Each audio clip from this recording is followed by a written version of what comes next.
Hi everyone, welcome to my channel. So today we're going to be talking about the nurse by name Lucy Letby, who was convicted of life imprisonment for killing her patient.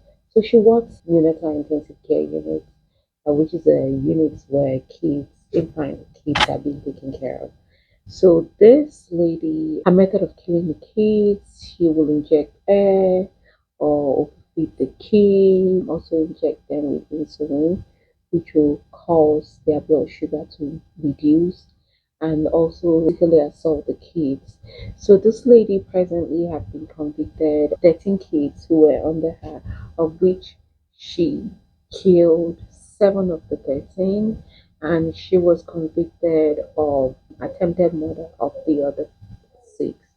And mind you, these were the ones that were taken note of. It also was alleged that while she was in training, 2 kids, infant kids, was died under her, and she was also suspected to have killed those kids. But at the moment, she was being convicted of murder and then attempted murder of 13 of the kids who were under her care. And it was also noted that all of this incident happened while she was taking care of those kids. So let's just watch this video and then we'll come back, okay? She thought she'd get away with it. But this was the moment the game was up. Hello, Lucy, is it? Yes. Hello, my name's Chester, please. Look, it's Stefan, 2 seconds. Oh, yes? Yeah, thank you. Behind the door of this ordinary suburban house, Britain's most prolific baby killer was finally arrested 3 years after her murder spree began. Okay, just take a seat in there for me, Lucy. I'll move that seat forward a bit. Sure. Yeah, I was just had knee surgery. So Oh, right, okay. She worked here on the neonatal unit at the Countess of Chester Hospital. Her role to care for the most premature and vulnerable infants. But that couldn't have been further from her mind. The crying, I've never heard anything like it since. It was screaming. It was screaming, and I was like, what's the matter with them? Legally, we can't identify the families in this case, but their stories are distressing. These are the parents of twin boys born prematurely in 2015. Their mum was taking milk to them when she heard one of her sons crying loudly. He had blood around his mouth, and Lucy was there, but faffing about, not doing anything. Lucy said, oh, don't worry, the registrar was coming, and she told me to go back to the ward.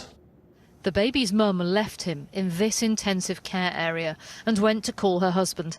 They thought their son was in safe hands with Nurse Letby, but a short time later they were told he was dangerously ill and they rushed back to find doctors trying to save him. We were taken in and we were told to talk to him and held his hand. And then the conversation with the consultant, and she said, we're going to stop.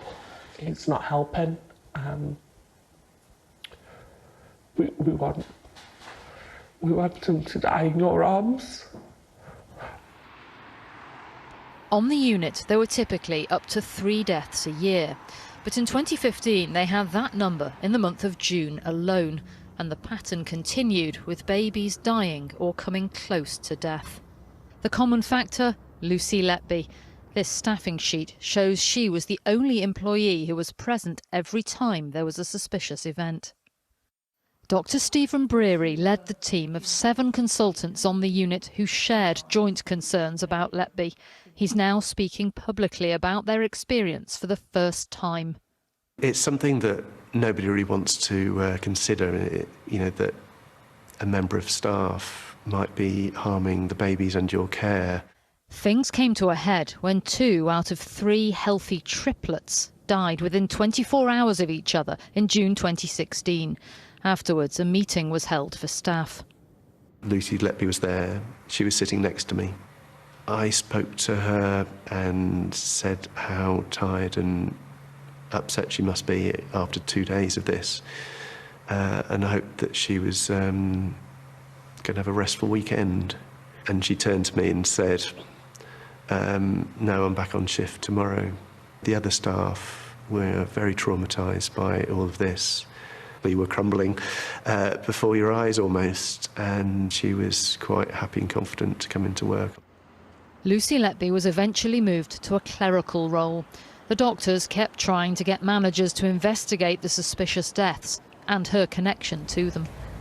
But we can now reveal that even though consultants here repeatedly made loud warnings to senior management, they say they were ignored and ultimately told that if they didn't stop raising questions about the nurse, there'd be consequences. And the doctors say that even after Lucy Letby came off duty on the neonatal unit, executives tried to draw a line under the case. And it was only a year after she stopped working as a nurse that the police became involved. After her arrest, officers found all sorts of items in her bedroom: baby's medical records, her diary, and notes covered in Letby's scrawl with phrases including, "I am evil, I did this." She is a killer, and using her words, she is evil. You've spent time interviewing her and watching her in court as well, giving evidence. What do you make of her? I think she's very emotionless. She doesn't respond to a typical human response that I would have expected. There was no empathy or sympathy with what's gone on at all. I mean, there are people who look at her and say there's no way she can have done this. It's circumstantial evidence. Yes. She looks as though butter wouldn't melt. It's an example to us all, really, of not judging a book by its cover. We've got to accept, and understand the evidence in this case has been, I believe, significant, and has taken us to understand that Lucy Letby is a killer. The nurse wrote this sympathy card to the parents of one baby and searched for many of the other families on Facebook. Letby's own parents supported her throughout the trial, and the court heard about her happy childhood. We may never know why she became a killer. So something must have gone wrong, and that something is just what I cannot figure out. How an individual, an adult, would decide to just go into a healthcare system in order to help. And this reminds me of another story about a guy. This one happened in the US. His name was Charles Collins, who was also convicted of murdering his patients. And then this guy would go from one hospital to the other. Like most of the hospitals notice something different happening whenever he is working, whenever he's working on the days that he's supposed to work. So most of the time you'll see a patient who is supposed to have been discharged, maybe the next day, and all of a sudden you come in, the patient is dead. Doctors will ask questions and they try to investigate, and then the hospitals will sort of like cover it up. And the next thing he'll be laid off or he'll be asked to go, something like that. And then this guy will go on to another hospital and commit the same crime over and over and over. And it was similar, it's kind of like similar situation where he would inject insulin, and then sometimes he will inject digoxin into the fluid like that is usually supposed to be given to patients. So he'll come in the middle of the night or during his shift, and then he'll inject insulin into the fluid that goes into the patient's bloodstream. And then sometimes it will be digoxin, and digoxin will cause your heart rates to go down. So these were some of the ways that this guy will kill his patient. So it almost sort of, this lady mirrored the same method. This guy Charles Collins will kill his patient, and just like, okay, well, I know about this situation, and then let me use this method. And it's just unfortunate that sometimes what will usually happen in these hospitals, because hospitals don't want the news coming out that people are constantly dying under their care, because what that means is people no longer want to come to that hospital, because let's check it out, it's bad business for them. If people know that when you go to that hospital you die, nobody want to come in. That's the fact. Nobody want to come to that hospital for care. So which is why some of these hospitals will put it under hush hush.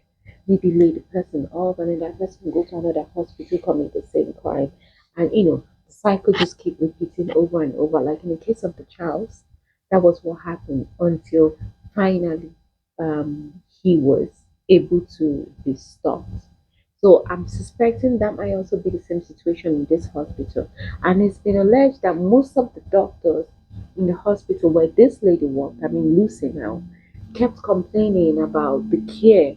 You know, one doctor would say, "Oh, one of my patients was supposed to have been discharged the next day, and then this lady comes in doing her shift, something happens, and then the child dies.